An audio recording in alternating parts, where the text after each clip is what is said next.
Welcome to Movies, Films, and Flicks. I am Mark Hoffmeyer, and joining me is a man who taught himself to drive by watching clips from Halloween 5. It's Adam Clement. Hello, Mark. How are you? Oh, I'm living a dream. So you have all the Halloween movies to pick from. You have Halloween where he drives long distances, Halloween H2O, Halloween 4, and you chose to teach yourself how to drive by watching clips from Halloween 5. Can you explain? Because Adam and I went to grad school together, and you'd be driving around campus in a souped-up muscle car.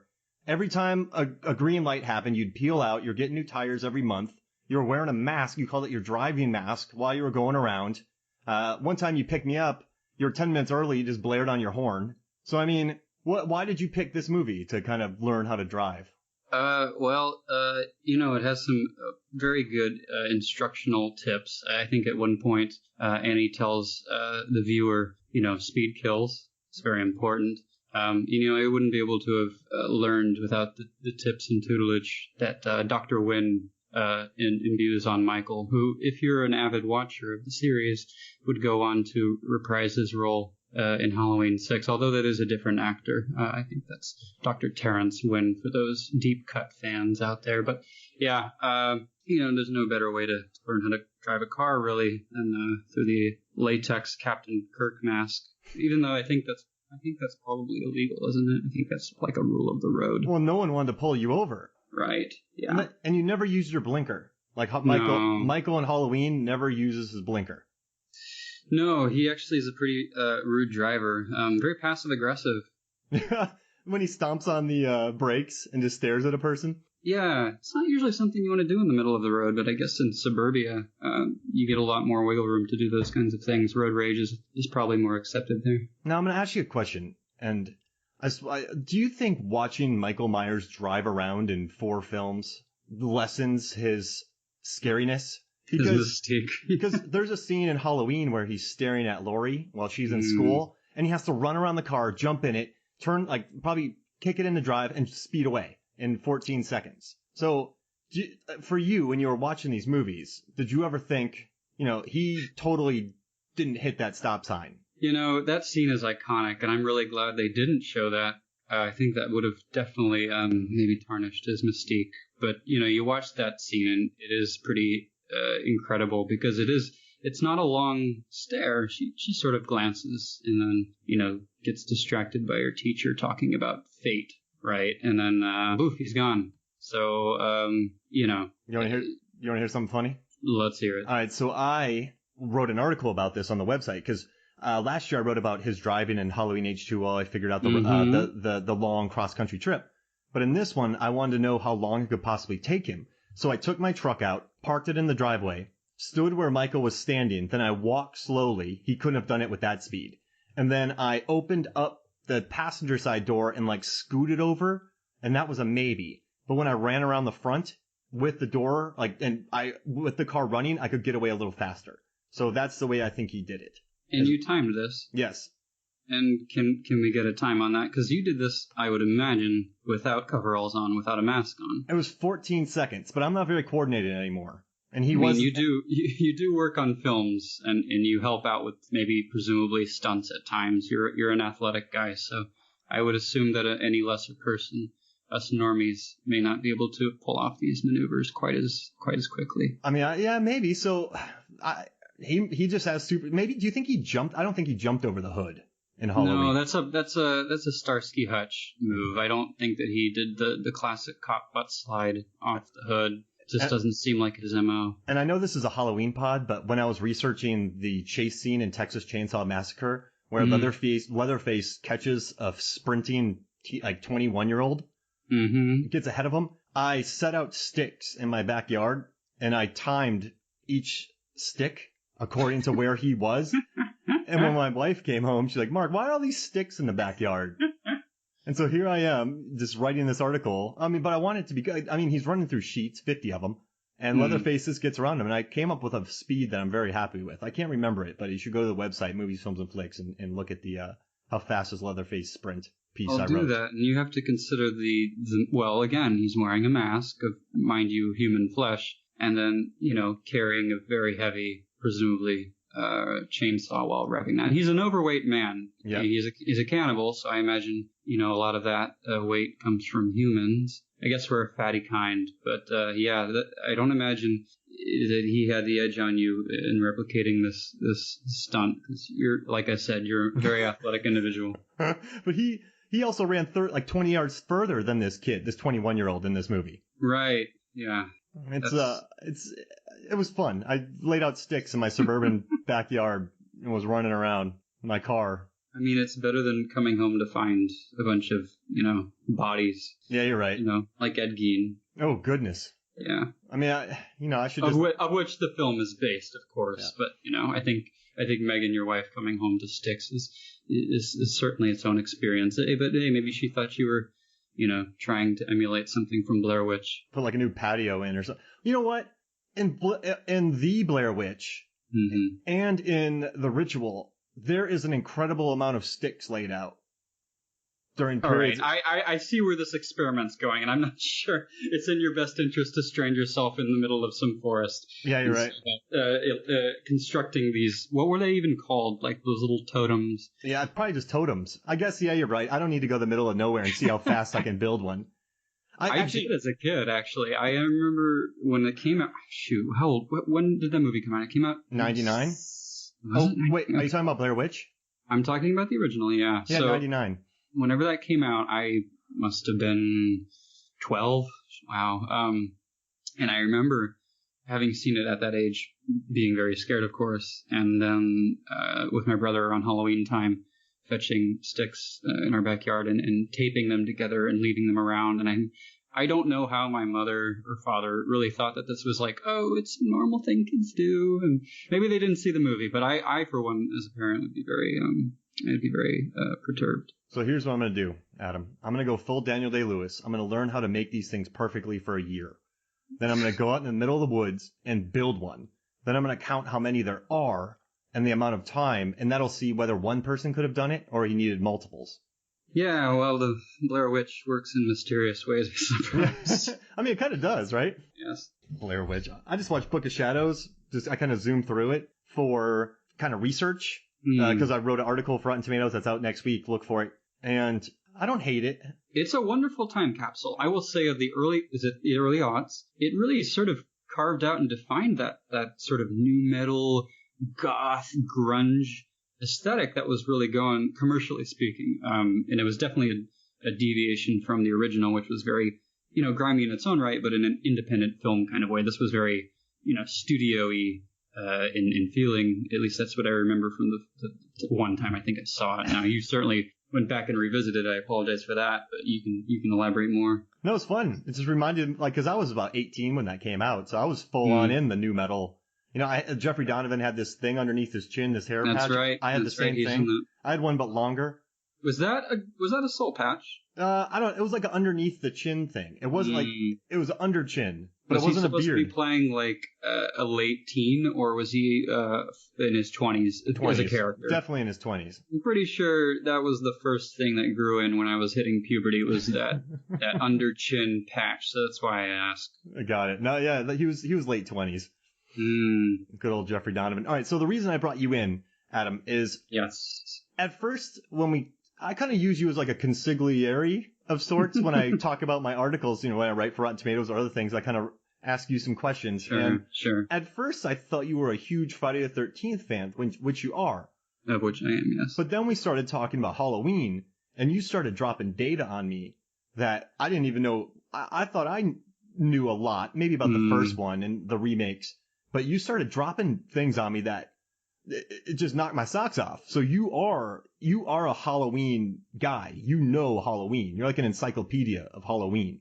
Look, I mean, I have to give a panel for work tomorrow on content and telling stories. And honestly, that's my day job, but I also have the benefit of being, that guy, or at least that kid at the time, and having spent an embarrassing amount of years in my teenage years, actually pre-teen years, to be honest, trolling the Ultimate Halloween message board at the time. And I think it's since folded and is now defunct, but I can't tell you, how many hours and evenings were sort of spent just discussing these weird they are very strange movies and sequels, and our favorite characters, and a lot of the trivia and the production hell that a lot of these movies went through. They're not big budget, all of them, and a lot of them were sort of made in this sort of family business kind of way under the stewardship of the Akkads, Mustafa Akkad, and then his son, who is now co-producing with the Blumhouse team, Malik Akkad. So just having that sort of community for a couple of years, I would say, leading up to Halloween Resurrection, which of course was a very unceremonious exit for a lot of fans, just a garbage movie, and I say that with some affection to all of them, even to be diplomatic, some degree for the Rob Zombie remake and its sequel. But again, I've had the benefit. I'm not going to date myself here, but yes, I have stayed hip to this franchise, I would say, for at least 15 years now. That's great. Yeah, I mean, look, I think my first exposure to it was when I was 8 or 9, and I was playing tennis with my parents, and it was around Halloween time, and my mother sort of told me, do you want to watch a Jason movie? And I, of course I knew who Jason was, who doesn't in pop culture even as a kid. So I said, of course I want to do this. And we went back to the house after playing our round of tennis. It sounds very suburban and white. Sorry for that. But, this was my childhood. So we went back, and it was on TV. And it wasn't a Jason movie. It wasn't a Friday the 13th movie. It had nothing to do with that. She, like most boomers, sort of confused, Jason with Michael. So it was Halloween 6 on TV. And, of course, it was heavily edited. But it was my first exposure to the series, and I, being a child who was a bit too young to watch that kind of thing, was very, very scared of it, and it stuck with me. As bad as the movie is, it still holds a very close place in my heart. So I had since revisited all the movies very quickly after seeing that, and just sort of became a huge fan of all that stuff. And I remember buying all the movies on VHS from local video stores back when those were still a thing. Heck yeah. And, I think I've bought each movie several times on different formats following, but those VHS originals, I think, have become something of a collector's novelty item now, and I still have those. They mean a lot to me. So, all about this stuff. So, of course, in my weird brain, I'm like, hey, Adam, come on the podcast and let's talk about the jerky moments of Michael Myers. Right. So you could, and there's a lot. You could sit here and just you led me to the documentary about 4, 5, and 6, but you could sit here and give us an entire history of the Halloween world. And I realized that was such a great asset. I was going to take all of that away, and we were just going to talk about jerky moments. No, I mean, look, there's plenty of those to document, and I certainly have a few top of mind, but it's interesting. You talk about this stuff and give me a lot of praise where it may not be due, and I appreciate that. But, it's funny because this perhaps is the most nerdy thing I'll say on the pod, which is saying something, because we're not even getting into it yet as I crack my knuckles. But, I went to a few events, concerts and stuff with fans. Oh, it was actually, it was a John Carpenter show. I've been to see John Carpenter twice in concert. That's awesome. It was excellent. And I was such a nerd for this shit. I was so on board with this that I recognized one of the producers, one of the fans, the diehard fan, Sean Clark. This is a name drop, I'll say it. Sean Clark was a very big fan of the series, and he sort of propelled his fandom into a sort of agency producer role, and he was instrumental, really, in sort of helping with this new movie, too, in a way. And he represents a lot of the sort of character actors and people who played Michael in the older movies on the convention circuit. I worked with him for years. Exactly. So you understand, maybe this isn't as nerdy as I expected. Yeah. But I saw him at the show, and I'm like, you know what? I doubt anybody else knows who this guy is. I know who this guy is because I've watched these documentaries. So, and again, he was a regular on the Ultimate Halloween message board, so his name came to mind, and I, sort of said hi. And anyways, at any rate, yes, I would like to think that some of that stuff rubbed off, but I've certainly known Sean. Yeah, he worked with Norman Reedus, and then I started with Comic-Con Wizard World before Walking Dead hit big, and then that exploded. And so, I liked him. I liked working with Sean. Yeah, I think he's participating certainly in the Halloween 40th anniversary they're having in Pasadena. And actually, shoot, that might be next week or two. Oh my gosh! I really wanted to go to that, but work calls. So. And plus, it's in California, across the country. You're in New York. Yeah, and the last time I was out in L.A. to visit my brother who lives in Studio City, Pasadena and those filming locations for the original Halloween, they're a stone's throw away from, I believe, Sunset Boulevard, if I'm not mistaken. So I really tried to make it out there, and I wasn't able to. I didn't have time, but someday I'm going to go out there, and I know they do very frequent sightseeing tours of that kind. You and I got to take a bag of leaves each, go to that location, yes, and just throw them on a lawn in July. I'm sure we wouldn't be the first. Yeah, that's what they had to do with the original production. And then just run away. Yep. Run away. Yeah, you have to wonder how many, film students and fans just go out there and find that shrub and just film stepping in and out. I imagine that has to be annoying as all hell. I timed that out. People who live there. Yeah. I timed that out as well. Yeah. I did all the math for all of his time. I realized when he's by the sheets, she never looks away. So he does a barrel roll when one of the sheets picks up, and that's how he gets out of the frame so quickly. That's a great point. If you rewatch the scene, and I have obviously committed this to visual memory in my mind's eye, but you're right. She flinches and she drops the window, but she doesn't look away. Yep. So by the time the camera returns, he is gone, and we don't know what she saw. For all we know, he could have just materialized or disappeared rather into thin air. So somersault. Exactly. Yeah. Or a barrel roll. One of the two. Well, somebody, I cringed to even bring it up, but it somehow didn't dawn on me that made for a good meme. Somebody had shared, something like a freak in the sheets. And I was like, well, yeah, that's, I guess, the first thing that come to mind. Michael Myers standing in your backyard and, among your sheets drying in the sun. So this is a great segue to get into the topic. In Halloween 6, we're just going to jump all over the place. If you're listening, we're going to talk about all of these. So that, we're going to let this is a free-form Halloween discussion about the jerky moments of Michael Myers, which will segue into kind of more information about Halloween, just like a Halloween primer via jerky moments. So in Halloween 6, there is an exceptional amount of clothes hung up in their backyard. That's right. There is. So it's a lot. There's a lot of clothes, right? Did he... like bed sheets and all of that. Did he hang those?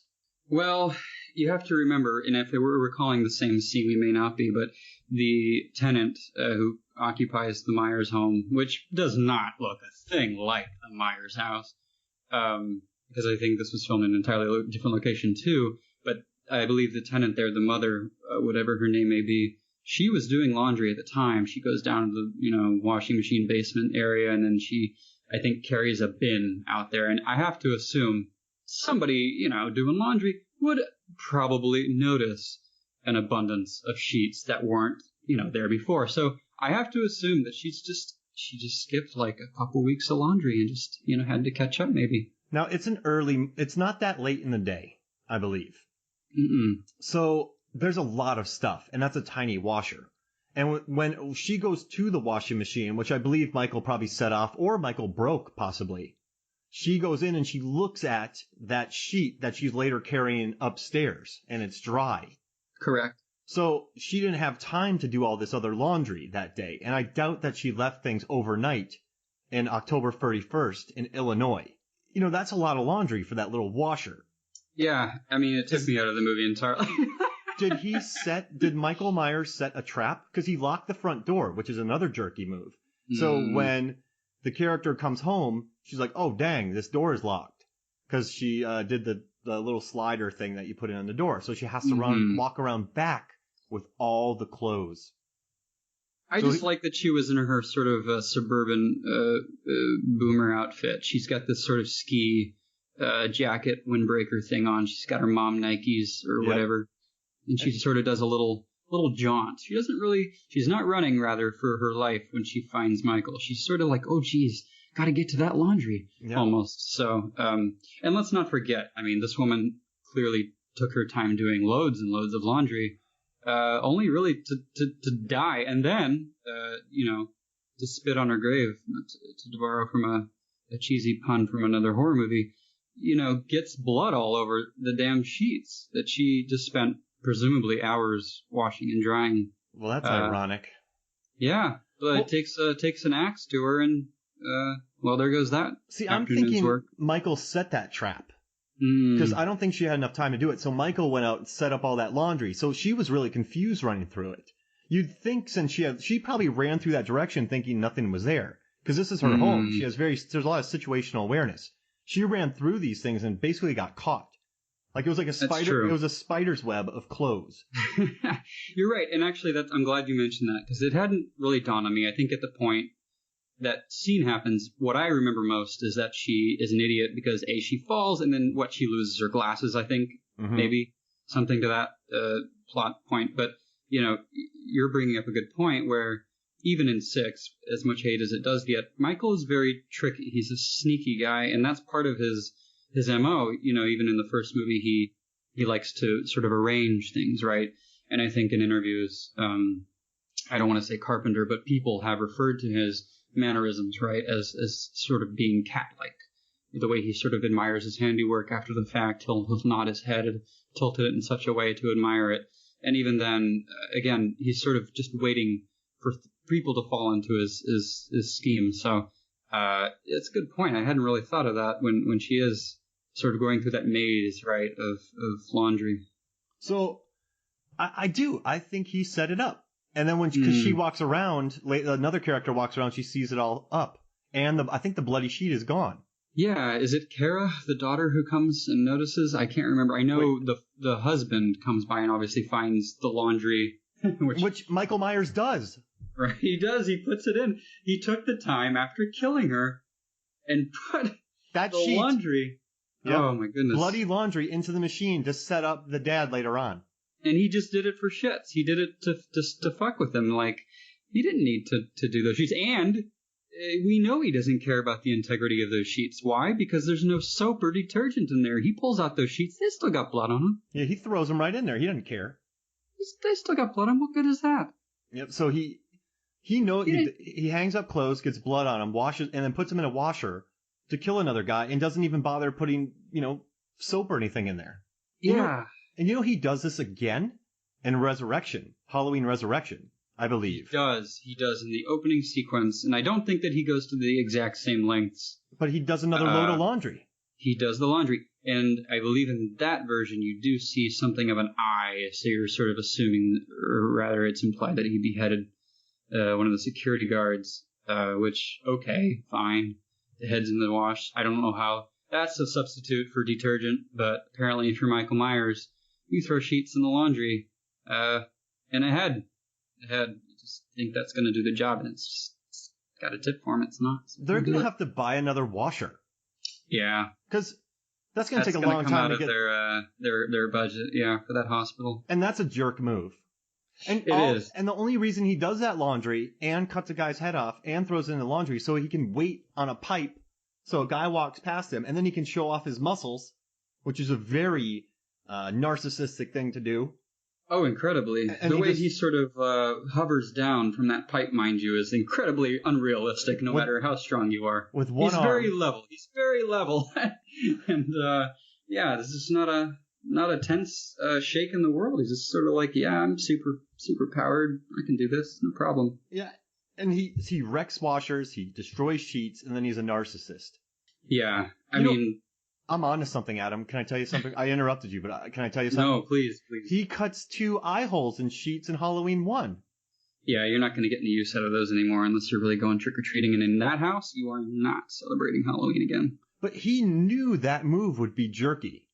In his head, he's like, I could just go in there and take care of business, because he does. Or I could cut. So, did he put the sheet on? He puts the sheet on his head, then he grabs some scissors, and then he cuts 2 perfect holes in his bed sheet. So he has to find scissors. I mean, do you think he did it by touch and then put them on to make sure they fit? Did he have to go through 2 sheets because he cut the eye holes wrong? That's a tough call. I mean, you'd think a guy in a mask would be able to do the job just fine because you have to remember, Linda doesn't know who Michael Myers is. She doesn't know what he looks like. If Michael Myers had entered that room in his mask, she'd probably think, with his mask with Bob's glasses on, she probably would assume that's Bob still. I'm not sure that the white blanket was really necessary. I just think he hates sheets. Yeah, well, no spoilers, of course, but I do think that he uses that MO in the new movie. So I think only time will tell as to what we know to be his true feelings about Sheets. I'm obsessed with this sheet thing now. Yeah, well, I mean, look, he must have got that from that home too. So not only did he ruin that, he stole other stuff. I mean, he has a habit of stealing from hardware stores, not just in the first movie, but in the fourth movie. And Halloween 2, he steals a knife. Yes, that's right. He takes it from a poor woman. He leaves her some blood. Yep. I think that's his way of saying thanks, maybe. Yeah. I don't know. If you're Michael Myers, that's how you say thanks. He's bartering. Right. But, in the first one, he actually, there's some continuity error in that movie where he sort of takes the mask and the knife or rope or whatever Sheriff Brackett mentions, because there's a part where Laurie is, of course, walking away from the Myers home, and she's sort of singing, I wish I had you all alone. You hear him breathing, I think, through that mask, and I believe the sequence is out of order in a way that suggests that he had gotten the mask after that fact. But at any rate, he definitely has a history of stealing from, I think, Vincent Drug in the original movie. I don't know if it's the same drugstore in name in 4, but he definitely takes that and scares poor Jamie. Yeah, he takes a mask just to scare her. And it's interesting, his choice. You have to consider this guy woke up from a coma. It's been 10 years, right? Where am I? Who am I going after? Okay, I'm going after my niece. What do I want to wear this time? I want to wear the same mechanics coveralls. He decidedly chose mechanics coveralls, which of course he would go on to do in this new movie. It looks like in the previews they reveal that. But he chooses, a fair facsimile of the original Kirk mask. It's not perfect, because all the masks after the first one are terrible, but you got to consider, what were his other options? Why didn't he choose those? Why is he so drawn to this mask? He could have just taken a clown thing, and no one would have been hunting him. Well, it's a good thing you said, because Tommy Lee Wallace, the production designer on the first movie, who actually played the Shape, Michael Myers is referred to the Shape in the script. He played the Shape in a few scenes, as did Deborah Hill. But anyways, Tommy Lee Wallace, when they were going through the masks, this was shot off season. They couldn't find pumpkins. They couldn't find masks. So when they went to the dollar and dime store, they didn't have many options. Of course, we all know by now that they settled on the Captain Kirk mask, which of course was pink and had to be spray painted. They had to get rid of the sideburns. But their runner-up, and you maybe know this, was an Emmett Kelly mask. And an Emmett Kelly mask was a clown. And they said it was pretty scary. They said that it was actually pretty convincing. And they were very close to using it until they had Nick Castle try on the Kirk and modified that the way they did. And I think, clearly they made a good choice. But it is interesting that they had been very close to a clown representation. So he would have been stealing clown masks instead. Yeah, and clowns age in a way that's unique, right? You look at stuff like It. Clowns don't look the same like they used to. There's an old-timey kind of clown, and certainly there's this new version of Joker played by Joaquin Phoenix. I'm sure you've seen images of that by now, and there's a lot of ways you can do a clown. So I'm wondering if he'd be as consistent as a clown as he has Michael Myers, because let's face it, that mask is not consistent.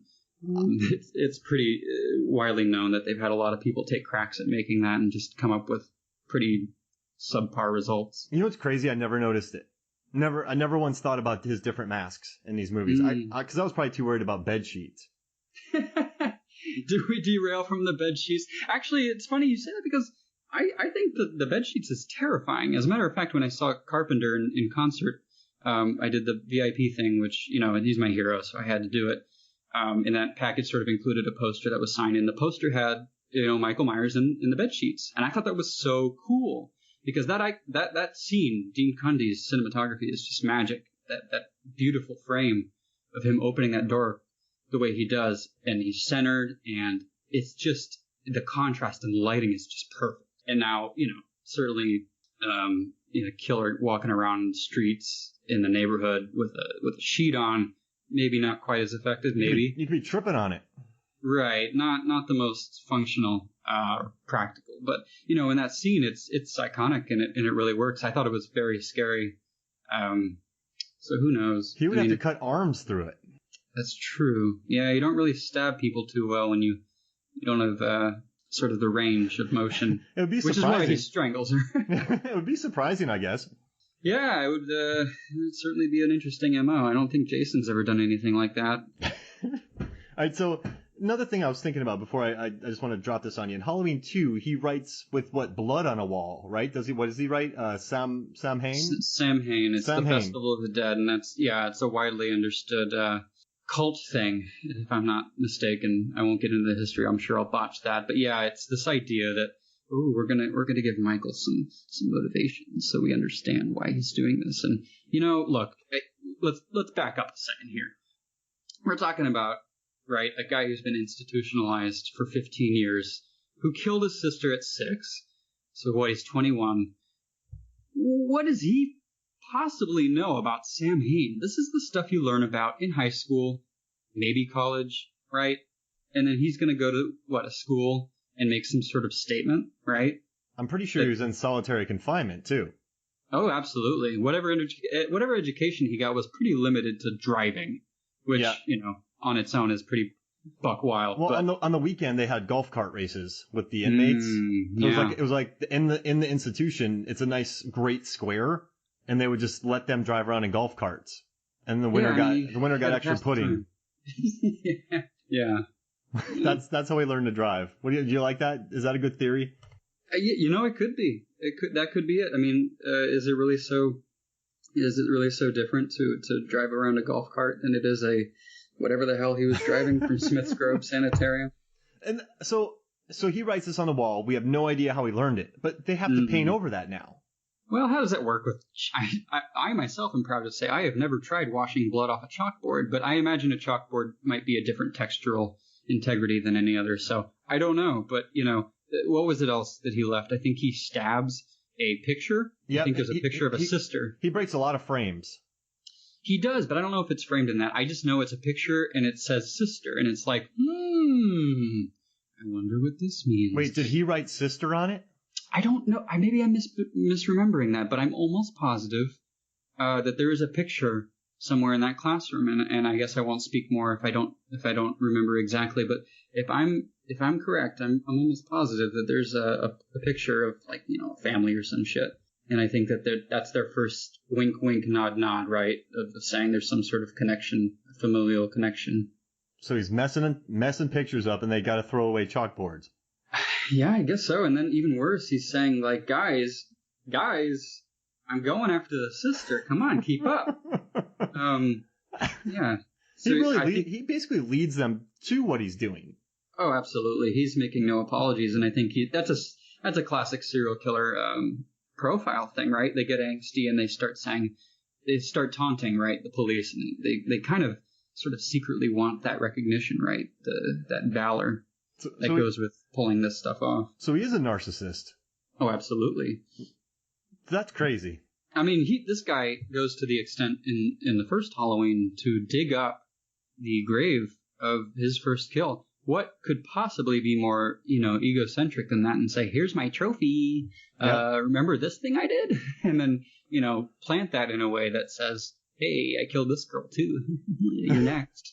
So, yeah, I wouldn't have a problem calling Michael Myers a raging narcissist. I like it. Has anyone ever come up with this theory before? Did you ever read this on the message boards? Oh, no. I think we were too busy bickering about the quality and our favorite masks and our favorite final girls, excuse me. Gotta get that right. And I know you dropped something of a truth bomb yesterday saying that I gotta tell you, and I'll let you defend yourself, you are in the vast majority on this opinion, but I'll let you state your piece on Tina from Halloween 5. So, I guess in Halloween 4 they came back and they had a main character named Ellie, and she. Ellie Cornell, the actress, played Rachel. Gotcha, Rachel, and Rachel was the protector of Janie, the young girl, and she's the niece of the Laurie Strode character. And she's fierce. She lives. She hits them with fire extinguishers, jumps off roofs, drives the cars. Really, she's tough. Yeah, very good. I guess lack of a better, good final girl. In 5, they kill her off and they introduce unceremoniously, very just In that documentary, she hated it. So, but they introduce us to a character named Tina, and I watched this movie. And I'm like, I like her. I like Tina. And I tell you this yesterday, and you were shocked. I was, and I'm willing to concede that times change, and if Halloween 3 is the cult favorite it is now, and it is, I will defend that to the day I die. I love the movie. Maybe Tina deserves the same sort of second look. So certainly at the time, with me and my cronies from the Halloween message boards, she was just seen as public enemy number one. She was just insufferable. Her voice was shrill. She didn't really give a shit about Jamie, and that's the point I'll take you to task on. We're talking about a girl who knows something's going on, right? Loomis is frantic and warning everybody, and Jamie is very afraid. She's having these episodes and pleading with tears in her eyes, "Tina, stay."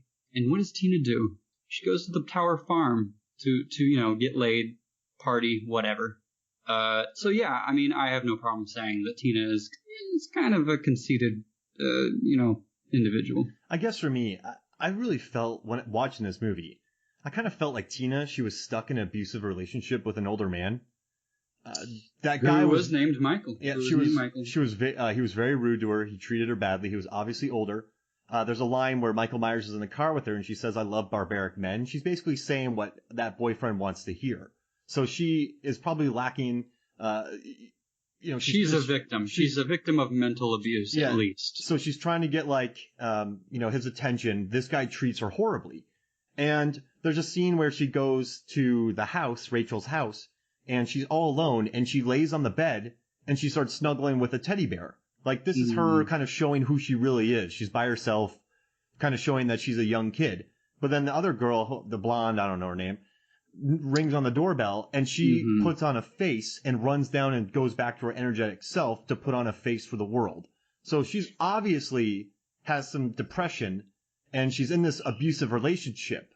And so later on when Jamie is saying, "Hey, please stay," she's just been so used to kind of appeasing, controlling men that all she knows is to go to that. That might be the most mental gymnastics I've heard for somebody defending a character like Tina. I will give you that. And I don't know if a scene of her holding on or clutching a teddy bear really resonates as a human sympathy nod for me, but she began to show her inner self. She got quiet and was calm. And then there's later in a line in the movie where she asks Michael, "What did I do wrong this time?" So obviously she is used to him treating her poorly, and she's used to thinking, "What did I do wrong?" But the whole time she's not thinking, maybe the guy I'm with is really horrible. So she's really has this like weird mentality of being treated poorly, which you can see when she is on that. So even when Jamie's begging, you could even argue that Tina, she's not very good at expressing her emotions, so she goes to this place knowing she's going to die to protect Jamie a little while longer. And she doesn't expect Jamie to come to her, which puts Jamie in danger. Jamie's a kid. She ain't coming to her. Yeah, no. I will say the redemption, you make note of that. She does, get caught in the line of fire. She takes the knife for Jamie. She jumps right in front of it to protect her. Yes, and as you heard from me in that documentary I shared with you prior, when that happened in theaters, the audience erupted in cheers. They wanted this. She is a woman. I think she was let down by the institution. You never hear about her parents. You never hear anything. And she's this woman she's not even related to Jamie. And now she's asked to all of a sudden kind of change to stay with her during this thing. But she just moves on from that. So I don't think I think what she does is very misguided, but I think it's from a really unhealthy pattern that has occurred in her life. All right, that's fair. Perhaps so, but I think if we're going to measure dicks here on, the mental institution failing people, I think she certainly handles that better than Michael Myers. So, fine, whatever. What do you think about my theory? I think a lot of people from the Halloween fandom would like a word with you, and I can tell you if you take that argument to any convention, you're probably going to get an earful. I'm going to do it. You're asking for it. I like being. I think they just sometimes people have very high latitudes of rejection. This goes back to our grad school days. Sure. So when that character was introduced and when Rachel was killed, they automatically hated her. Also, the way the director had her act and the dialogue that he had her do. I don't know. I think that they have a mental block about it because they're angry about it. But this is if you think about it, Tina's a three-dimensional character. And she was, I know, I'm going to stop you. And she was forced into a situation that she did not ask in, and she ends up sacrificing herself to save a child. That's a redemption arc. She has a full arc in her half of this movie. Okay, so let's pull it back a little bit, all right? You've stated your piece on Tina. I think you've made some great points. But it gives me pause to sort of consider what the director, who was French and very eccentric, had sort of in mind for her character. Because, again, you're talking about coming off Halloween 4. Huge, critical, mixed, but commercially big movie. It was a hit. People enjoyed it for what it was. It wasn't the first movie, but fine. And you're coming in very quickly, mind you. They sort of rushed filming to get this in the next year. And you're killing off a final girl that had won over a lot of people. And then, never mind, killing her off the way they did, which was very, sort of crass and vulgar, replacing her with somebody completely different. And, almost decidedly unlikable. Again, you're talking about somebody with a really shrill voice. She's always kind of singing to herself. And, despite your claims, is a little selfish. She's doing that to put on a face for the world because of her inner depression that she suffers from. Okay, well, I don't know if the general audience who's going to a Halloween 5 is there for that kind of story arc. This is what I want. I want to go and I'm saying this kind of jokingly with all the institution and everything, but I would love to just go somewhere and say this with a straight face and with conviction and totally, earnestly. And just see what happens to the people when I share these thoughts with them. I mean, you're just going to get a lot of eyebrow raises. I think I could sway 2 or 3 of them. I think when they watch it now, they're going to be like, wow, that teddy bear scene was really emotional. Yeah, I mean, there are definitely a lot of different types of arcs for these female characters. Hers is a bit unique, and although I shouldn't say that because hers is unique, but if you consider, and you did watch 6, I know you did, the overall arc of Jamie Lloyd, right? Jamie Lloyd being, of course, Laurie Strode's daughter. Laurie Strode died in a car accident, quote unquote, who becomes sort of the heroine of the series in parts 4, 5, and 6. You look at that for a moment. You're talking about somebody, again, very vulnerable, very good, and Danielle Harris knocks it out of the park. That girl is just a hell of an actress for her age. Of course, by 6, they couldn't get her back for whatever reason, which was a huge mistake, I think. And I think most fans feel that way. Again, in 6, there's a lot of implied transgressions, I should say, and not to get too vulgar or sort of descriptive, but it's implied that Michael Myers rapes his niece. That is, on its own, incredibly weird, even for a horror movie. Yes. So Halloween 6 opens with Jamie Lloyd, who is pregnant. Oh, yeah. And that was her. And she is sort of being overseen and manipulated by this cult, right? This cult of Thorn, who had, seems, kidnapped her, right, after the events of Halloween 5. So never mind this idea that they can control Michael Myers through some ancient rune nonsense. We're talking about opening Halloween 6, the 6th movie in your series, with an implied... an action that Michael Myers would probably not do. I mean, he's a lunatic. He's a psychopath. Would he rape his niece? I don't think so. I mean, look, I'm not going to presume to know every kind of profile a serial killer will have that may or may not be incest, but it just seems a little out of character. So yeah, you want to talk about female characters who got the raw end of the stick, no pun intended. I think Jamie takes the cake, and never mind the fact that they couldn't get Danielle Harris back. I think for the better, actually, had she had returned for that movie and gone through that character's, no spoilers, but finale, right? It probably would have sullied the fans' perspective of that story and that character even more than it had. And of course, she would go on later to return in Halloween 1 and 2 for the Rob Zombie films. I really liked her a lot in those.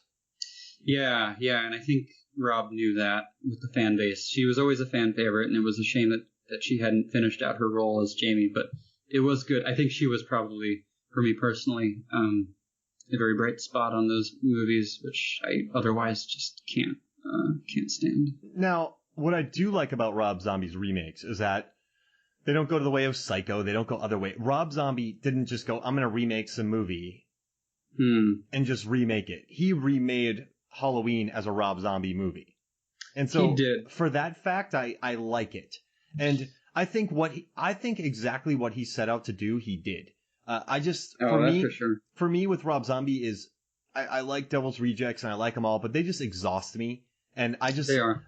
As much as I embrace the writing in Devil's Rejects, the final shots and all that, in these films, I just can't get on board with their wavelength. So even though I can appreciate, like Collider said, the second one, Rob Zombie's second Halloween, was the second best in the series. And that's a laugh. So, but the thing is, I get it. I get why people like these movies. So do I. And to your point about the first one, I will disagree slightly. I do think that he had an autonomy with his vision and did his thing and made that, very grindhousey and exploitation filmy. That's just his MO. It's his style. That's fine. If that makes him an auteur, so be it. I do think that he did make some concessions halfway through, right? The first half of that movie is unabashedly Rob Zombie. It's got that broken home thing, tries to give reason and motivation. Whatever, fine. But, the second half of that movie is more or less a spiritual remake of the first John Carpenter film. So I don't know if I agree entirely there, but, 2 just went off the rails for me. And I can say this making one point, and there's many points I can make against that film, but I will say this. As much as I thought Scout Taylor Compton, at the time with the first movie did a fine, okay job as Laurie Strode. Not my favorite, but, serviceable. I have not encountered a female hero in any movie, to memory at least, more unlikable, really, than Laurie Strode in Halloween 2. Just all over the way. I mean, obviously, she's experienced trauma. She's going to have, episodes. But just a patently unlikable character in Halloween 2, and I just couldn't get past it. Which one is Danielle Harrison, where she's really likable and her dad is cool? The sheriff, the second one. So, well, both. She does survive the events of the first movie, and I think that's kind of amusing because Rob had always set out to do just that one, and I think he had intended for her to die as Annie did in the first one, but she plays Annie.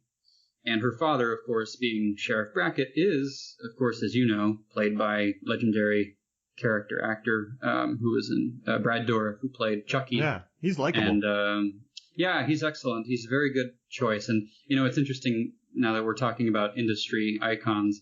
I was so excited, really, for Malcolm McDowell to step into the shoes of Dr. Sam Loomis. Yeah. And I was so disappointed. And maybe that wasn't his fault entirely. I think some of that was the script. But in the second one especially, him really hamming it up as this unlikable egomaniac, I thought it was a missed opportunity. I didn't feel like he was a hero. I didn't feel like anything, for him. I didn't believe in his mission, right? Like Dr. Sam Loomis was from the original, the Donald Pleasance rendition. So anyways, just a few misfires that I just really couldn't get past. I'd much rather talk about the original Halloween 2, which... I don't know if you remember this. There's a part where Dick Warlock, who plays the Shape in that, he finds out. This is the scene where he's in the parking lot and he runs into the young man holding a boombox. That happens to be Dick Warlock's son, which is kind of funny because he just sort of stands there. And he, in New York at least, and I'm sure this is true in any crowded pedestrian, city area, on sidewalks, you move the fuck out of the way, right? This is a game of chicken. You play this constantly with people coming and going. Of course, Michael Myers doesn't give a shit. He just stands there, and the guy bumps into him and expects him to move. But, of course, he does so gaining the knowledge that Laurie is at Haddonfield Memorial Hospital. So, but yeah, I just thought that was kind of amusing that Dick Warlock's son played that role with the boy in the cowboy cap. Oh wow! And they replicate that. They replicate that in the new movie, sort of not with the son, of course, but if you notice in the previews, there's trick-or-treaters sort of hustling about, and they run into Michael, and then, of course, what I imagine is the now famous tracking shot where they follow Michael into a couple homes. I'm excited to see that pan out, no pun intended. Well, that's the nucleus. Oh, Panaglide. Exactly, right? Hey, that was a deep one. Hey, so that's where this idea came from, is because he knocks that little child's candy down and doesn't care. Yeah. In the trailer. Like, all right, so hey, I want to go back to Rob Zombies real quick. And I know you had a great segue into 2, but I just want to say, oh sure, I was watching. I think it's the first one where he goes into the house and just destroys a house trying to kill Laurie Strode.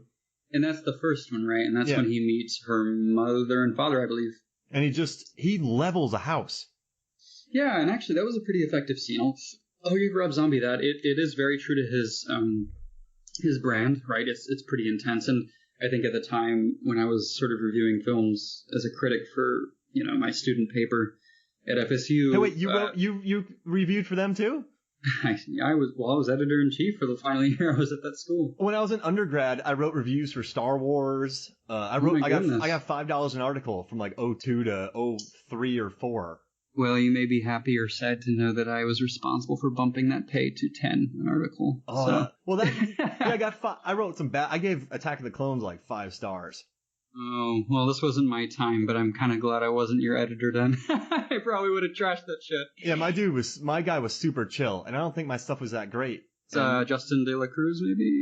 It was 02. He had like his name was like Sven or something. I don't know. Okay, this was before my time. Yeah, it was like 02. I used to write for them, and I did reviews for $5. Yeah, that's how we did in the college days, but that was an aside, but that's pretty cool. Yeah, though. I like it. That scene I really enjoyed. My friend at the time who reviewed the movie, which another anecdote in a second, he sort of mentioned, and rightfully so, that there's very few people that can make a kill as effective and brutal, as intense as Rob Zombie, and I know that certainly it was that scene in Halloween 1 for him, and of course the Olivia Spencer. As the nurse. Octavia Spencer. Excuse me, Octavia Spencer. Thank you. And that scene, oh my goodness, it's just absolutely intense, and it's decidedly over the top, right? It's just vulgar for the sake of being vulgar, but I think, look, right, if you're going to take the Carpenter approach of minimalism and intention and what you don't see is scary, and take that in a different direction, then sure, this makes sense. This is the natural opposite, but the most tense scenes for Halloween for me were when he killed Danny Trejo, because he's a very likable character. And then I thought Daniel Harris was very likable in that movie. So those are what I remember. I don't like the scenes where he's just wiping out dirt bags. Yeah, and to the point about Daniel Harris's role as Annie, that was actually kind of difficult for me, and I imagine that was probably the same for a lot of other fans, and I think I read maybe some confirmation of that online as well. But you're considering this fan base, right, who grew up with these movies, saw her as a little girl, really just felt for her in those movies, and now you're seeing her. You're right. She's not only naked, but she's screaming for her life, and she's been brutalized, and she's just sobbing on the floor, and that's a testament to her acting ability as well. I very much, I like that performance, but it's difficult. It's difficult to watch, especially if you grew up with those earlier sequels. Yeah. So those would stick out for me. Just I don't know. Because when you can't be a jerk and kill jerks. Like, right. And then I think, we talked about in Halloween 6 where the father, who is a drunken, belligerent, violent, he hits his daughter at some point. Horrible man. I for one enjoy those. I like when a horror movie for this case, sort of singles out, right, the person who is definitely gonna get it bad. And there's some sadism, I think, that goes with that, and maybe some catharsis to some extent. It's just kind of fun, right? But he just kills a jerk. Yeah. I think I was more honestly. I know I'm not going back there because I want to keep going back, but I was more concerned about the sheets during that scene. Yeah. Right. Well, he clearly wasn't. He was drunk when he came home and was roaring, "Where's my bourbon?" or "Where's my dinner?" or whatever the hell he was saying. I focus on some really weird things in movies. Well, I think that's why they pay you the big bucks to write those Rotten Tomatoes stories. So how about this? Let's take a break. Let's take a quick break. Let's look up if this has been a thing on forums about sheets, and we'll come back and we'll talk about more jerky antics of Michael Myers.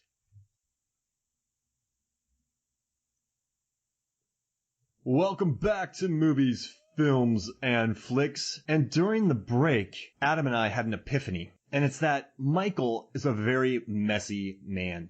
So in Halloween 2, he kills a woman and there's just tons of blood on the floor, and then a dude walks in, slips on it, and concusses himself.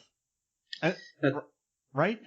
That's right. And my point was, I'm not even sure exactly how she dies. This is Nurse Alves, I believe her name is, and sort of the Laurie's love interest, right? This male ENT comes upon one of the nurses. She's on the slab and she's completely bled out, and she's got a tube running through her arm. We don't know how this happened. I don't know if he knocked her out and just hooked her up or what, but yeah, he sort of leaves a bit of a mess. You think you'd tidy up after yourself after killing somebody, and sometimes serial killers like Jason or Michael will actually go that extra mile, as we discussed earlier, and do some of the laundry, or at least attempt half of the laundry without detergent. But no, not this time. He did not bother. I guess he was in a hurry. You know what would have been better? Had he just thrown a sheet over the blood to wreck the sheet. So he's not even trying to clean up the blood. He just wants to wreck another sheet. That's true. I would have killed two birds, one stone. All right, so there's some stuff in H2O I want to talk about. Halloween H2O 20 years later, which I hate spelling out. But Halloween water. Oh, so Halloween water. So, but before we do it, I'm just really curious. Can you give me the Halloween your Halloween movies in order? Oh my goodness. Would you like for me to go first, and then you can think about it, or do you want to go first? I mean, look, I've had more than 15 years to think about these things. So, yeah, that's fine. I think if we're just going to talk about sheer enjoyment and appreciation for each movie critically, we'll do that, because certainly you can get into the weeds about, continuity and all these things that matter about Michael Myers. So certainly the first, that's not going anywhere. And this, of course, I should note, is excluding the 2018 film. Of course, neither of us have seen that yet, to my knowledge. So yeah, the first one. And then I will stand by, and I know this will be something of a disagreement with you, I will stand by Halloween 4. I think it is a excellent spiritual sequel. It gets the beats right. It has the suburban atmosphere and all that. It has a good final girl and very sympathetic characters. The mask is garbage, but other than that, I think it is a fine sequel with an excellent finale twist, which I will not state here. I think most people know it, and if you don't, you deserve to experience it. But Halloween 4, and then I'm going to throw a curveball. I love Halloween 3, and it is not including Michael Myers. We all know that by now. But it is an excellent cult genre film. If it were not called Halloween 3, it would probably, be on a lot of people's radars as just being this really quirky and, as we were talking about yesterday, just incredibly dark, bleak movie. There's some gnarly kills. You don't kill kids in a lot of movies, and this one doesn't just kill kids. It does them in. And then snakes come out of their heads and bite their parents. It's snakes and bugs, and it's a very cynical movie. And not to get too deep into Halloween 3 just yet, but it is an excellent, and I'm gonna be Mark for a second and give this lofty defense of a movie that probably doesn't deserve it. It is an excellent commentary on capitalism and sort of a very cynical look, right, at marketing, because you've got this story based around Silver Shamrock, this corporation, this company that makes Halloween masks and cheesy gimmicks and this kind of thing. And their end game, of course, right, is to pretty much say, trick or treat, fuck you, kill everybody with their masks. So I love it for that reason. Tom Atkins, huge B-list star, stars in that. It's an excellent movie. I highly recommend it. Give it a second viewing if you sort of shrugged it off the first time. And then after that, I would say probably Halloween 2. Halloween 2 is a fair, if not somewhat dilutive sequel, right? Because they form that familial connection that John Carpenter was forced to do for a payday.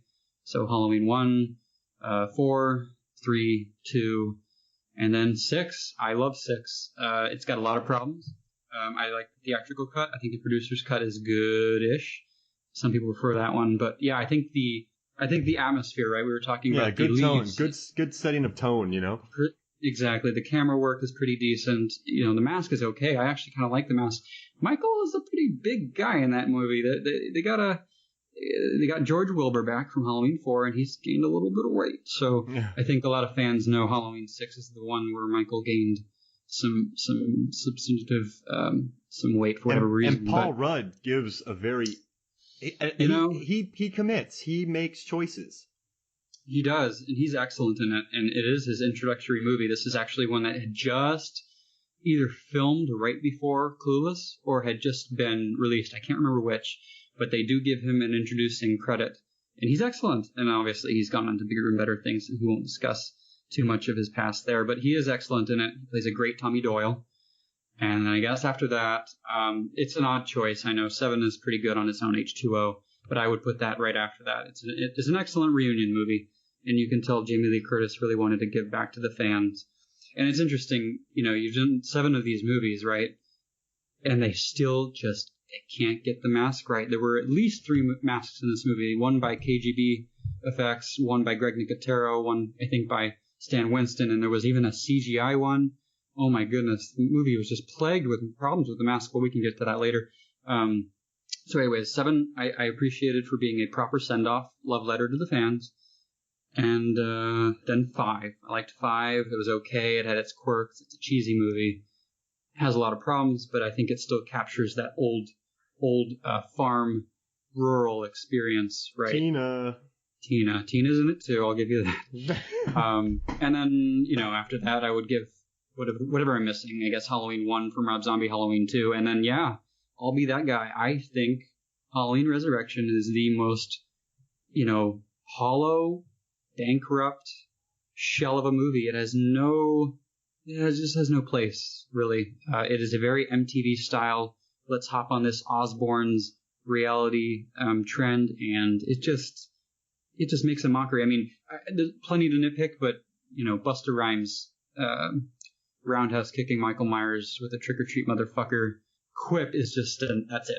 That effectively killed the franchise before Zombie took it over. So I just love that moment because I did not see that coming. I was like, what? You didn't though? Because I saw it in the theater, and I think that was pretty heavily advertised. Here's the thing. When you watch people trying to fight Michael Myers, like at Halloween 4, they're throwing like the old cowboy punches, the haymakers, or they're throwing punches and Michael just catches them or blocks or parries them quite easily. Sure. He did not see a spin kick coming. So did we offense, really the Bruce Lee isms to go with it? He was watching it, Bruce Lee movie earlier on. They set that up. They have Chekhov's Bruce Lee movie. Mm-hmm. And so when he does that, I know it's ridiculous. I know a lot of Halloween fans hated life, but that was a very effective offensive maneuver to fight Michael Myers because no one had tried to spin kick Michael Myers. No one had tried to throw a low spin kick to take out his legs. Everybody just throws stupid haymakers at him. So or they throw shovels at him. But this, right. His offense was very unique, and it caught Michael off guard. And I thought that was an interesting thing to this movie. It's that Michael Myers is very cocky, and he knows that people cower down to him. So when a man doesn't back down and throws a spin kick into him, he does not know what to do. So I like that Michael Myers became fallible, became human, and all it needed was a spin kick by Busta Rhymes. Oh, I'm not taking a bait on that one, but it's interesting that you consider. I left so many trails for you to follow along.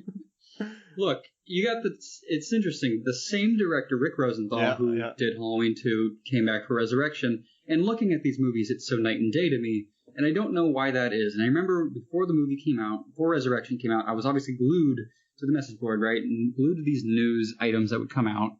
And, back then the internet was sort of in this transformative state, right? We didn't have the TMZ culture. We didn't have the Twitter. Not everything was spoiled. So, I was clutching to things as I got them. And I remember very vividly reading that they were going to go back, right? They were going to go back and film the ending over. And this was going to be really good. And obviously, working in the business as you do, there's a lot of red flags that go with that. It's not typically a good sign. And I think I remember even at that age laughing because they said, ever since we saw Fatal Attraction and they filmed the scene over again at the end and just made a huge hit, made the film so much more effective. We're real inspired by that. So we're going to go back and do that with this movie. And I just, you look at what they have in this movie at the very end, it's just absolutely absurd. What was the original ending that they had in mind? Because by golly, Busta Rhymes standing over a fried, crispy Michael Myers, calling him some Kentucky Fried Motherfucker. Like, I shudder to wonder what that original ending was that they filmed. And then he kills the lady from Blair Witch. Well, which one is the one from Blair Witch? Because I know Katie Sackhoff was in that movie, and she certainly went on to way better things. She gets decapitated from a knife. She does, and it's a very strange scene. Very funny scene. It sort of hobbles down the stairs, and I think she does so mid-scream, so you hear sort of the residual windpipe. But yeah, she went on to bigger, better things with Battlestar Galactica. But are you referring to the Bianca Kegelich? No, at the very end, they wheel him in, and they're like, "Oh, we got Michael Myers. He's fried." The mortician, then. Yeah, okay. The mortician. She's from Blair Witch, and she got. I didn't know that. Yeah. I didn't know that. So she's wait a minute. The original Blair Witch, the Heather. Yeah. What's her face? I didn't realize that. I was going to say Langenkamp, but that's Nightmare on Elm Street. No, that's the other lad. Yeah. Maybe it's not Heather, but anyways, I didn't know that. She's been wiped out maybe by Blair Witch and Michael Myers. That's a good thing. Yeah. Well, did you know I was gonna segue into I think it was Bill Paxton, who was like the only person who had been killed by a Terminator, an Alien, and a Predator. But it got me thinking. There is an actor who played both Michael Myers and Jason Voorhees. It was Tom Lerner, I think, and he played both in remote spots. He didn't play them for the entire movies, but I thought that was pretty cool, just based on you need some guy to walk around and kill people. Yeah, we know guy. Dig it. Hey, so as someone who does a lot of writing, you do a lot of editing, all this kind of stuff. I wrote an article that's coming out next week, and in this thing about horror franchises, I wrote Friday the 13th is a Citizen Kane hodder of bad movie horror franchises. What do you think? Citizen Kane hodder. Kane hodder. So I was gonna explain for your listeners in case they weren't hip to this. Kane Hodder, of course, the actor who is, I think, the fan favorite for who's represented Jason on film. I like him the best. He is excellent. To your Hun, let's go in on that. I think that works. I'm excited to see that in print. I hope they leave that in, because if they do, you got to A/B test for optimization, so hopefully they at least give you that. Characteristic. I'm not going to give one line away, but if this big article, if they allow this line that I wrote, the first sentence of one of the article, if they allow it to happen, I'm gonna retire from writing, because I wrote a line that I'm very proud of that I don't think they're gonna let get in. Is it just incredibly tongue in cheek, or is it? Oh, it's really good. No, it's not crass at all. It's a pun. Well, I don't see why they wouldn't leave it in, but I'm excited for it. It's good. It's really good. I had a hard time writing around it. It sounds like it was unavoidable. Yeah, that's right. All right, so I'm going to drop my 10 real quick. Yes, please. I want to hear yours. Halloween 1. It better be the Carpenter. H2O 5. Interesting. Because I just think it's weird, and I think it has personality. No, I completely agree with that. It is probably the most unique of, I guess, the pre-H2O movies.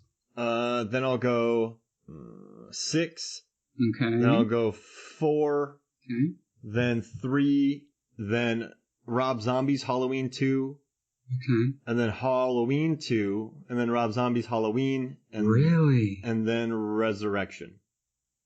I mean, insofar as we agree on the final one, I can see that. But wow, that's a pretty unique list. And I'll tell you, just again, from having these discussions for years as a teenager, you're not going to find too many people's lists that's going to match that. That's pretty buck wild. I'll stand toe to toe with them, and I will infuriate them, because I can keep a very straight face and I can make very good counter arguments, and I can listen to what they're saying and agree with them, and I won't say but. I really like what you're saying, but for me, what I really appreciate, and I'll kind of spin their words, and then by the end of it, they'll have my list as their list. I don't know. You're gonna have to see if Rotten Tomatoes is gonna pay for a film crew to come out to Pasadena if you want to go to the convention, because I'd watch that. Oh, just try to convince Halloween.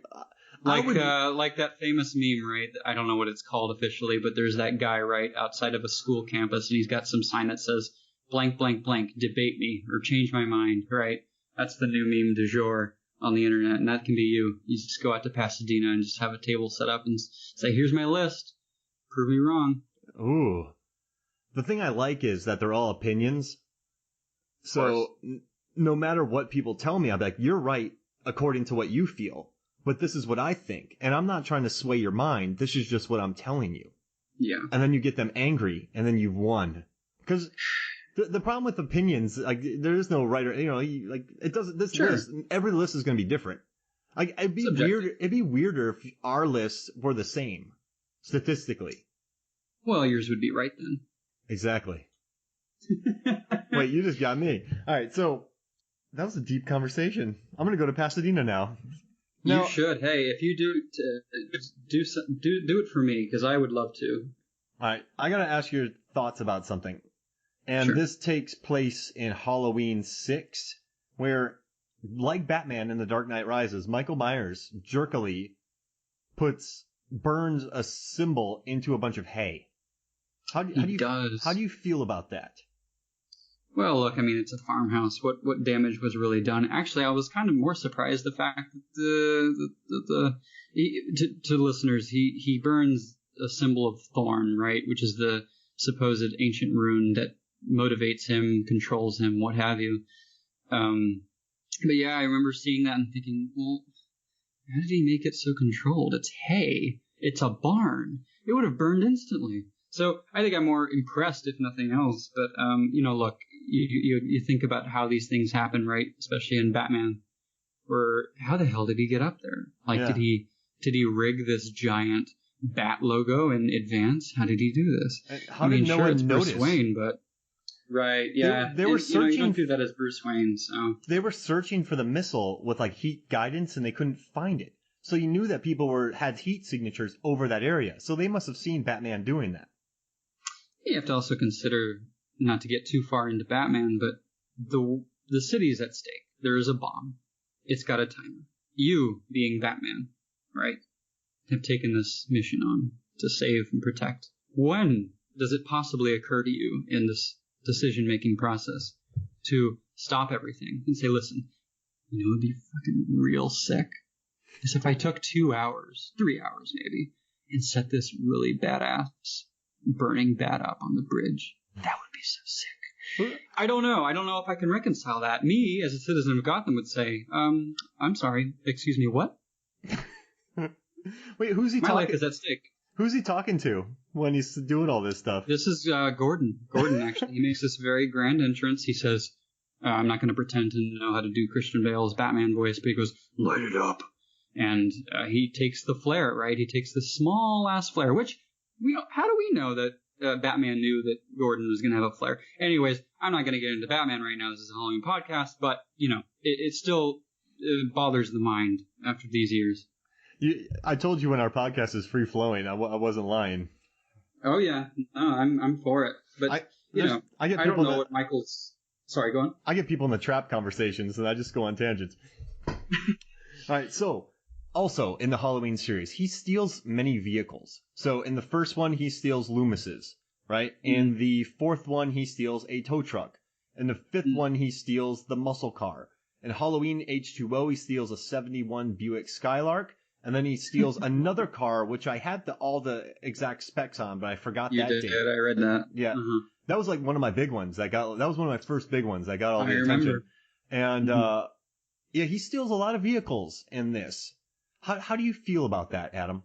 I mean, look, the fact that he can drive is its own sort of myth and mystery, right? We talk about the first movie, right, where Loomis chews out Dr. Wynn, which, again, deep cut for the fans, Dr. Wynn, the guy he's talking to in that scene, would go on to be the quote-unquote man in black, right, in Halloween 6.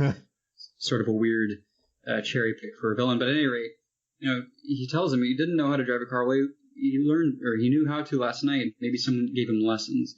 So perhaps, in Michael's limited experience driving, maybe this is all just an exercise to test drive, right? Maybe he's still finding his favorite car. Maybe he wants to invest in one, right? And he's just not happy. You know how that's funny. Test drives. The 2 years that he was away between Halloween, or 4 years that he was away between Halloween H2O and Halloween Resurrection was 4 years. Maybe he went to Europe and just drove the Autobahn, and he drove the mountains out there to get better at it. What do you think? Do you think he did that without his mask on, or do you think he kept the mask? I mean, he always has his mask on, right? Does he? When the hermit raises him back to health in 6, does he still have his mask? In 5. Does he still have his mask on? No. As a matter of fact, he doesn't. Oh, so he doesn't have it on. He wakes up, and there's a scene where he sort of, I don't want to say caresses, but he sort of, touches it in a way, and he slips it on, of course, does the hermit in. But even then, even in 4, there's a little bit of a part where he's taking out the mechanic at the gas station, and he has the shootout with Loomis. He's got his bandages on, which actually I would have preferred seeing more of. I think that's a pretty frightening visage. I know Jason had something similar in Friday the 13th Part 2 with his sort of bag over the head, and he had an eye cut out. But yeah, maybe he does want to keep his mask off, and that's to another point we can get to later. But when Michael kills a number of dogs, we've talked about this I think previously, and I don't know what the dog body count is, but there's a part in Part 1 where Loomis and Brackett see the remains of what I would presume a dog is. I can't remember if it's a dog or if it's a skunk. I think they might say skunk. Do you think Michael is eating these pets? Do you think that he eats dogs? Because I don't know where else he's getting his food. Let's face it, this guy's not going to drive through. In Resurrection, he was eating rats. So yeah, that's true. I just assume he's munching on animals. Well, hold on a second, and not to say that he doesn't eat rats. He may very well. But if my memory serves, and you would know better because you just rewatched it, I think, isn't the rat a prop, right? Isn't that something that they put in there to sort of freak out the contestants rather on that reality show? Because it does squirm very fake, like it's half eaten. It goes. Eek, eek, eek. So I think that was actually part of the Dangertainment, quote unquote, scare tactics. He was living under the house. They didn't go under the house, did they? I don't know if they did. I just remember the rat sort of shaking and being half eaten and thinking that looks awfully fake. So I'll table that one. Maybe he does eat rats, but I thought that might have been something that was planted. But you're right. He has to eat something. I just don't know what he's eating. He's eating animals. Yeah, probably. Or he's just going into gas stations and stealing stuff because he likes to steal stuff. What do you think he gets from the gas stations, though? Do you think he's more of like a hot dog or a taquito guy? Yeah, I mean, he needs protein. I don't think he's big into chips, right? Because then you got to lift your mask up, like, a lot, right? So he's probably going, like, he's not doing something that he could just one at a time, right? So he's probably going for, you're right, hot dogs. He's probably getting Snickers, because you can just take a couple bites of that. He's not, true. You know what I mean? He's not just popping his mask up. It could be argued that if you eat a Snickers, you're less hangry, and you might be cured of your psych problems. Maybe. Yeah, he just becomes like Benedict Cumberbatch, just a really nice guy. Perhaps that's the new Snickers campaign in ahead of the new Halloween movie. If you eat Snickers, you become you become Danny McBride. Well, yeah, or you just stop killing teenagers as Michael Myers. Yeah. So all right, so he's not eating Snickers. I could see him crushing a Reese's cup. Yeah, there's no wrong way. I think he likes gum. Why do you think that? I think it keeps him busy because he doesn't do much most of the time. Well, he breathes a lot, and that's the thing. I think he likes breathing a lot. You can hear, from time to time they'll have the mask audio, and you can kind of hear the. And I know they do that in the new movie. I think they had Nick Castle come back and do audio just for that too. But yeah, I don't know. I think he likes on his downtime when he's just sort of chilling. Maybe yeah. I think he'll. Well, all I know is his diet is definitely much different leading up to the events of Halloween 6. Because, like I said, George Wilbur was a much bigger man than he was in his Halloween 4 role. I'm telling you, because he was with. So he had disappeared for a while, correct, Michael Myers, or was he working with the cult? Well, working is a pretty weird way to put it. I think that the implication was that this cult was controlling him. Is he Vader and that guy's grandma Tarkin? I was going to say Vader and the Emperor, but yeah, I guess that works too. I don't know if they work together, though. It seems to me like, especially in the producer's cut, which I don't know if you got a chance to check out yet, but I won't get too far into it for those who haven't and want to experience it, but there's definitely there's some scenes toward the end that imply that there's a lot of control happening, and that's what I don't like about it. And again, I won't get too deep into it, but this idea that Michael can be controlled with some lousy ancient stones, very Halloween 3 in my opinion. I'm not sure I was on board with that. So, but isn't Halloween 2 kind of to blame for that because they said they had him writing stuff on chalkboards? Well, true, but I don't know if I want to go so far as to say that the events in Halloween 6 really dictated much of his motivations, right? In Halloween 2, I want to believe he was just nuts and said, "Hey, it's a fun word to scare people with. I'm going to do it in blood," which I don't even know whose blood he used. Really. I like this accent you use for him. Yeah, no, that's my Michael Myers accent. In 6, he does another jerky thing, which I want to, because you said it was kind of a nice thing, but I think it's a jerky thing, is he hands somebody a towel when they're in the shower. Yes, the boyfriend.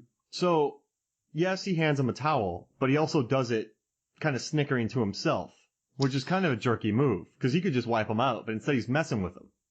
So, yeah, and to paint the listeners a picture here, we've got some post-coital shower action. No, pre. Is it pre? Yeah, because he's like, I have to take a shower. No, man, they have very quick candlelit sex. Right? So I'll prove you. They have a sex scene. We can agree on that. Yeah. He does die. Obviously, he's dead after the sex. So, anyways, my point is, he takes a shower afterwards. She's waiting in the bedroom. He hands this guy a towel, which I guess is just a reason to show off the thorn tattoo. Michael has this curse of thorn tattoo to tell us this is why he's controlled by a cult. Anyways, point being, hands the guy a towel, right? Dries himself off, starts looking in the mirror. Michael didn't even bother to defog the mirror. He didn't even bother to, wipe it down. He waits for the guy to check himself out, and sure enough, he slits his throat. Yeah, I'd say that's a pretty dick move. I don't know. Just at least he let him finish, I guess. Kind of. Yeah. Also, I have a question. When he ties the guy up in the tree, does he steal those Christmas lights? Right. So the Barry, whatever his name is, he's the shock jock. Very clearly modeled after Howard Stern. And I actually like that kill because, back to my point, I kind of appreciate when you see the transparently shitty characters get their end. But yeah, how he gets him in the tree, he kills him in a van, right? Yeah. Very brutally, actually. I think it's implied that he sort of stabs him in the nuts.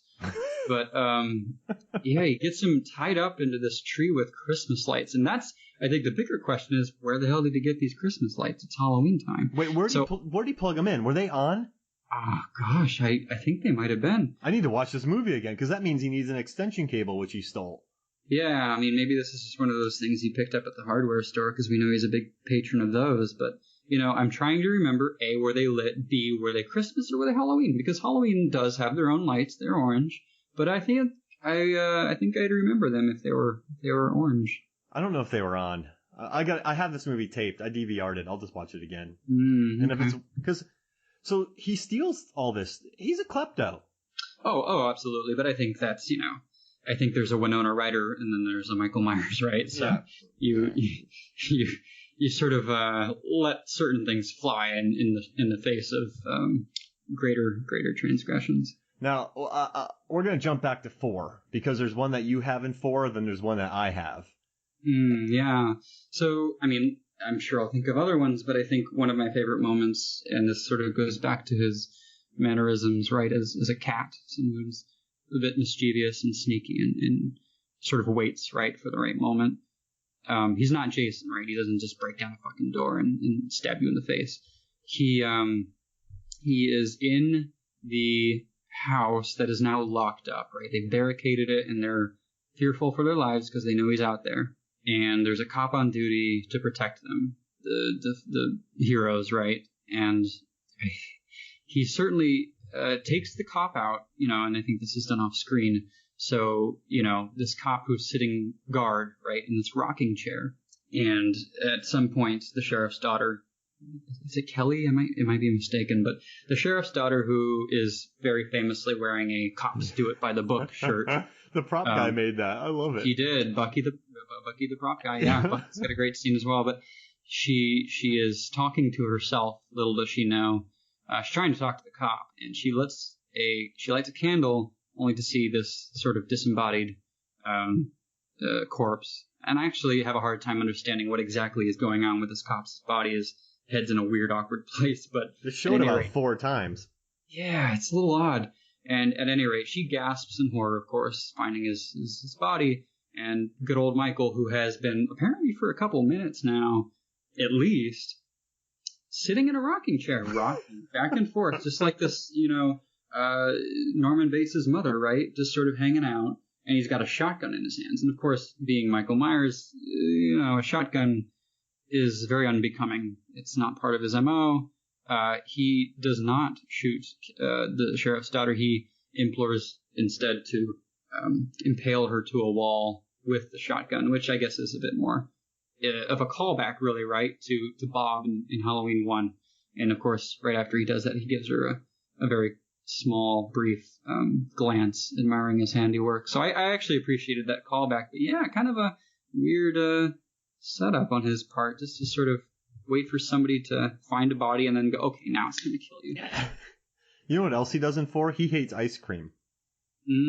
Wait, what does he do? Oh, that's right. They go for ice cream. Oh, no, but they turn off he turns off the power in the town. And he plunges it into darkness. So all the ice cream in the town basically gets null and void. I like that that's your immediate conclusion after he takes out Bucky the electrician, right? Yeah. He finds Bucky the electrician, who, as Mark mentioned just now, that served as the prop master for this movie.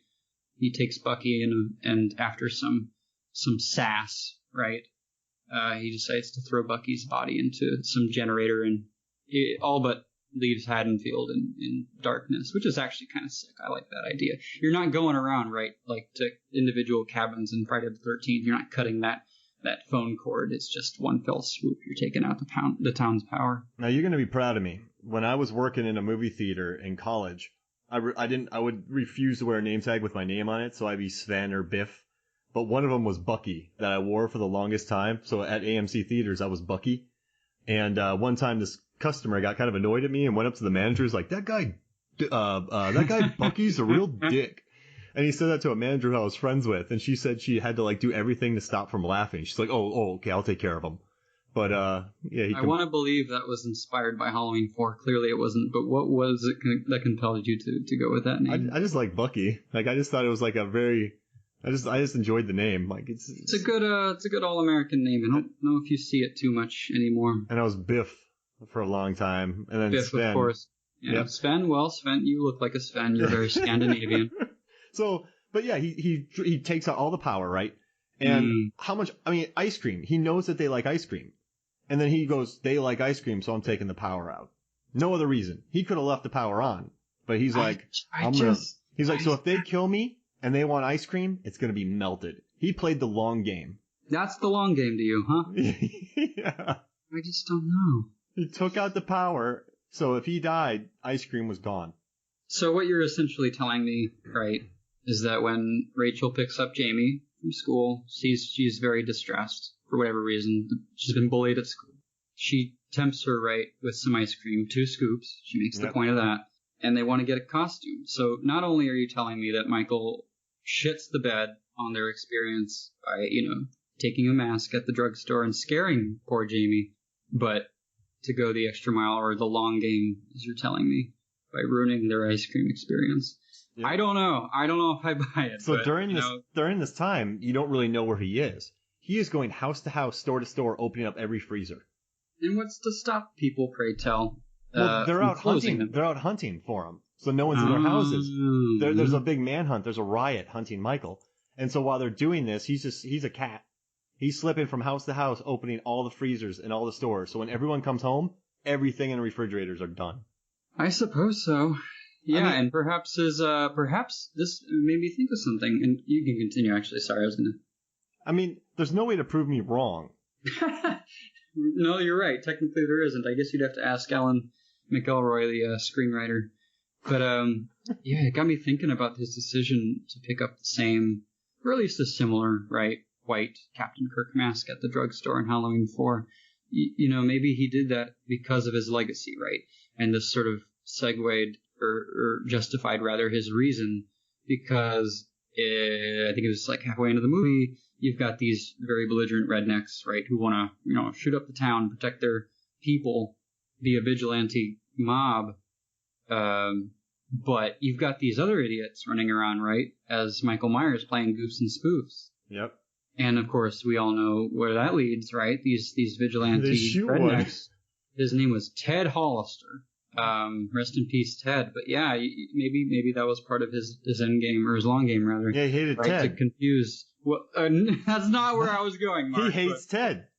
Okay, maybe there was a grudge with Ted. Maybe young Michael Myers, being 6 years old, somehow knew Ted Hollister. Right. Whatever. Maybe he was his babysitter before Judith. I don't know. My point was... Remember, he takes 2 masks at the store. So I bet you he went to Ted's house and just dropped it off.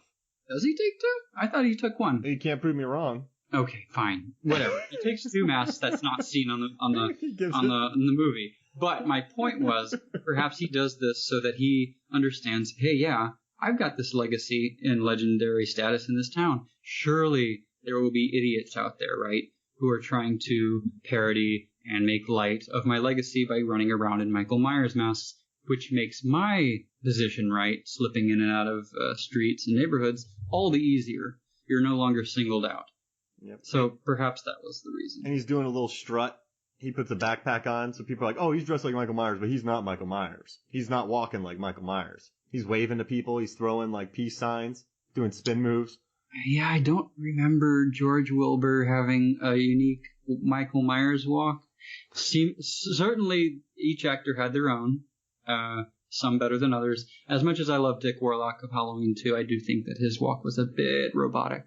And I like that the more natural, just sort of not a care in the world stroll is more befitting of the character. In the original director's cut of 4, they cut one scene out where it was Michael for 3 minutes recreating the opening sequence of Saturday Night Fever on the streets of Haddonfield.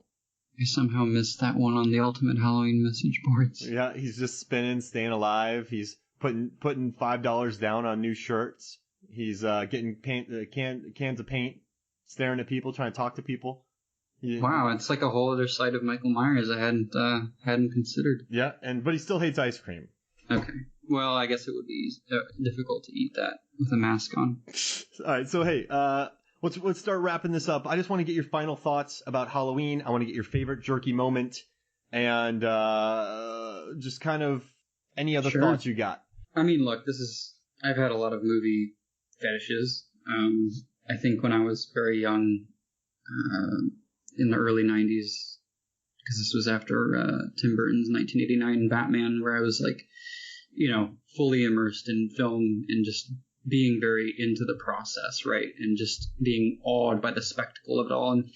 And this was well before, grade school. I was just obsessed because my mom would show me these movies and I would marvel at how they were made, right? And I think when you talk about movies that, like Jaws, right, were very scrappy, things didn't work out the way they wanted to with the shark, maybe the budget was a bit constrained, but with people who had a very singular vision, as John Carpenter and Deborah Hill, the late Deborah Hill did, those are the movies that stay with me. And I think certainly after my Batman and, whatever Tim Burton phase I went through, Halloween really was, and I guess still is to this day, really my big movie obsession. And I think, anytime anybody asks me what's your favorite movie, it's Halloween, and I don't have a problem saying that, because I think especially with what would presumably be a very legitimate return to form with the sequel, you've got some air of legitimacy here. This is a very original movie that was made for $300,000, right,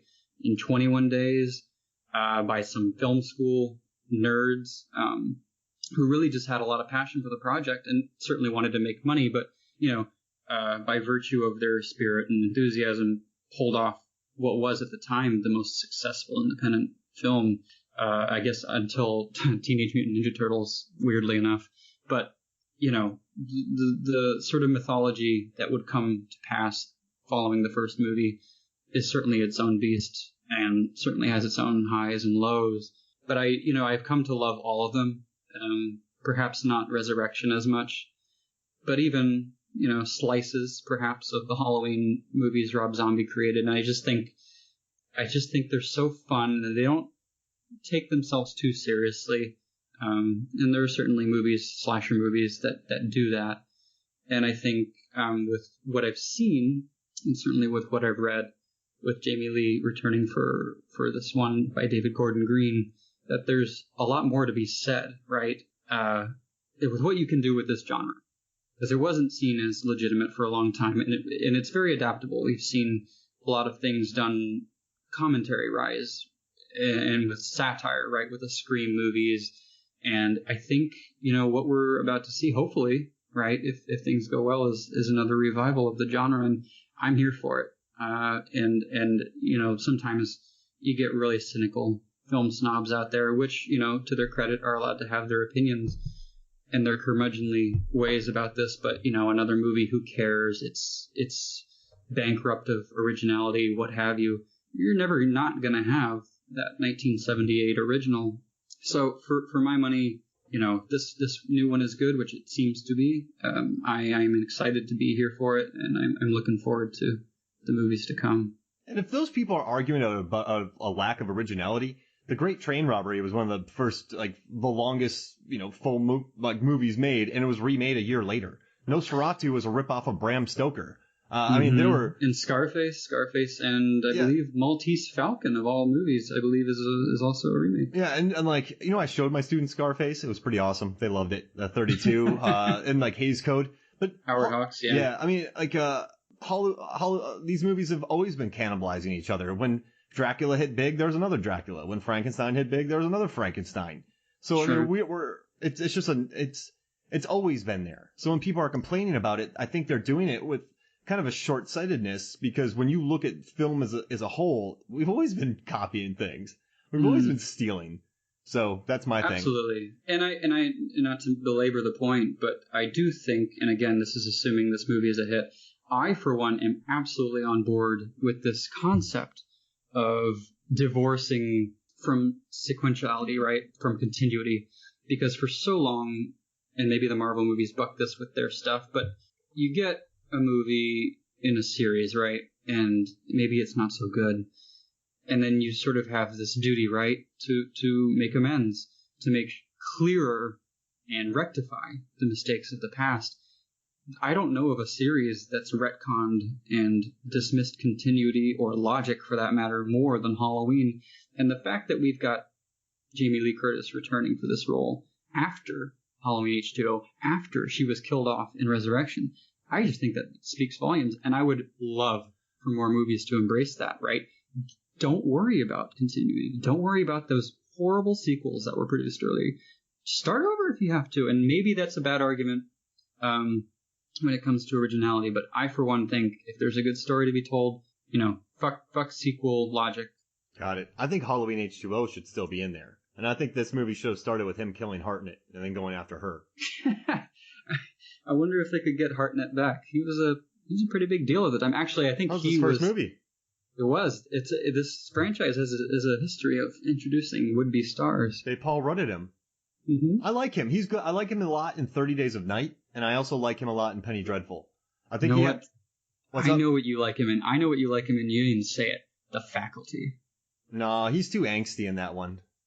The Faculty is a wonderful, spirited remake of Invasions of the Body Snatchers. Oh, you're a Faculty fan?